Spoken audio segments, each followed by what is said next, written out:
E aí, eu queria só fazer uma menção aqui, honrosa, da quinta e da sexta trombeta. A gente lembra que lá, na quinta e na sexta trombeta, a gente vê aquela cena grotesca que João relata pra gente, né? De gafanhotos, e esses cavaleiros, né? Cavalos e cavaleiros, esses cavaleiros tinham ali cara de dentes como de leão, cabelos compridos, etc.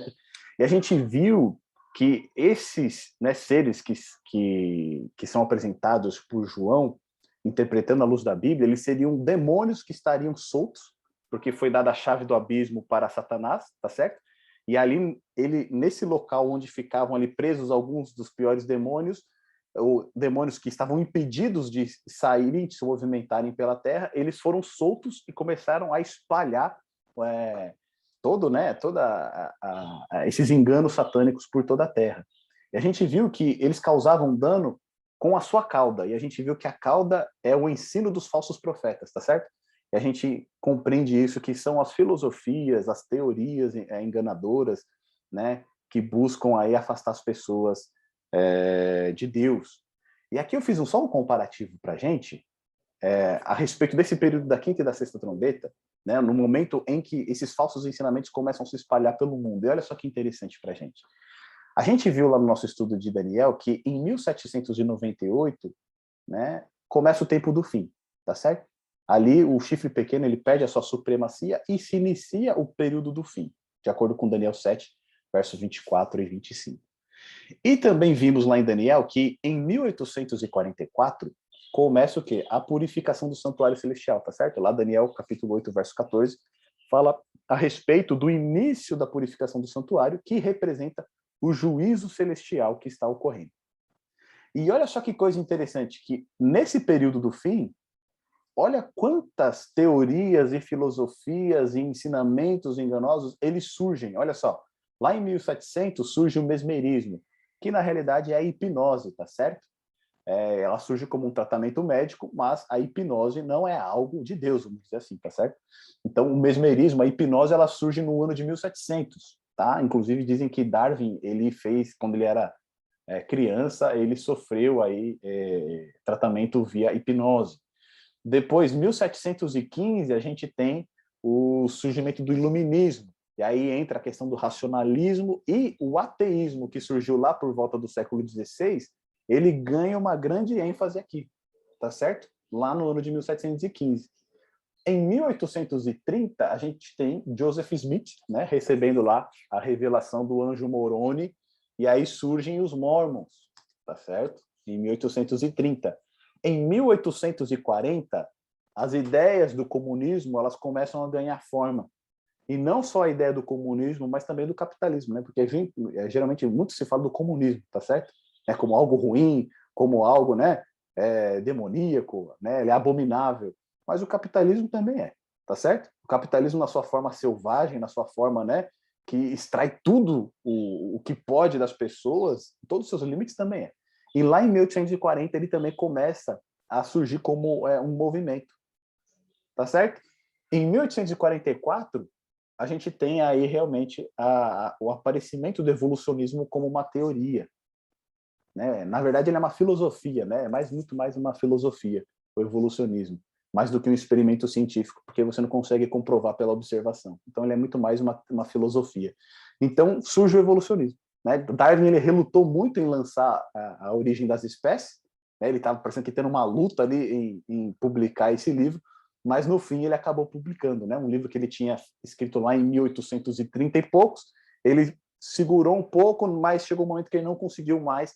Em 1844 ele então publica A Origem das Espécies e a Teoria da Seleção Natural. Depois, em 1847, a gente tem o Espiritismo, lá com Allan Kardec, tá certo? Na França. E em 1848 surge o Espiritismo moderno em Nova York, com as irmãs Fox, nos Estados Unidos. Em 1870, a gente vai ter o surgimento das Testemunhas de Jeová.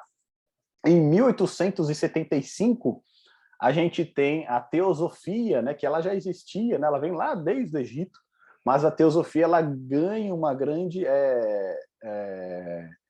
um destaque, né, através de Helena Blavatsky e de Alice Bailey, mais já nos anos no século XX, tá certo? Mas também por Aleister Crowley, que é considerado o homem mais perverso que já existiu, tá certo? O Aleister Crowley é que ele vai inspirar a música de Beatles, vai inspirar diversas músicas, ele que é o famoso, ele cunhou essa frase, né? Faça o que tu queres.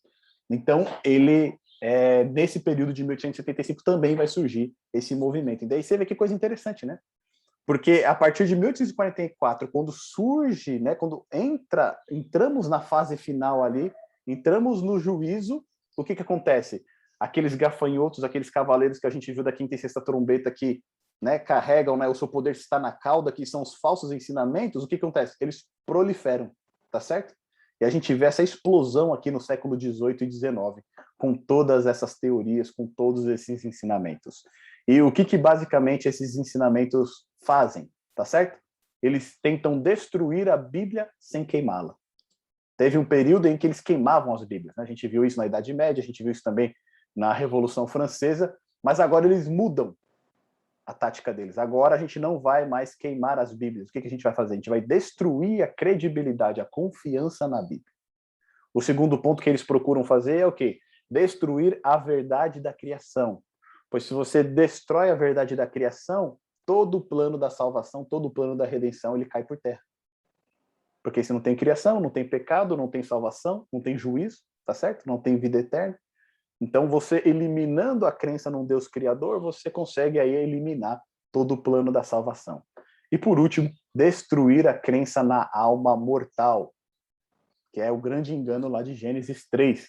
É o primeiro grande engano que entra aqui neste mundo, né? Que o ser humano ele tem uma alma que é imortal. Ou seja, a gente percebe então, né, que esses demônios que saem aí espalhados aí, que são libertados, eles trabalham bastante, porque nesses séculos aí a gente vê o surgimento de todas essas filosofias, todos esses ensinamentos enganosos que procuram destruir a fé na palavra de Deus e também no sacrifício de Jesus. Tá bom? Então era esse o único adendo que eu queria fazer a respeito do nosso estudo da quinta e sexta trombeta, só para a gente completar, né? Quais eram esses ensinamentos, essas doutrinas equivocadas que eles acabaram trazendo para nós. Amigo, minha amiga, se você gostou desse vídeo, se você foi abençoado por este conteúdo, eu gostaria de convidá-lo a deixar o seu like, fazer o seu comentário e compartilhar esse vídeo também por quem tem interesse por este mesmo assunto. Também não posso deixar de pedir para você se inscrever no nosso canal, para assim você ajudar a divulgar ainda mais o nosso canal para aquelas pessoas que precisam receber estes estudos e também essas mensagens. Que Deus te abençoe.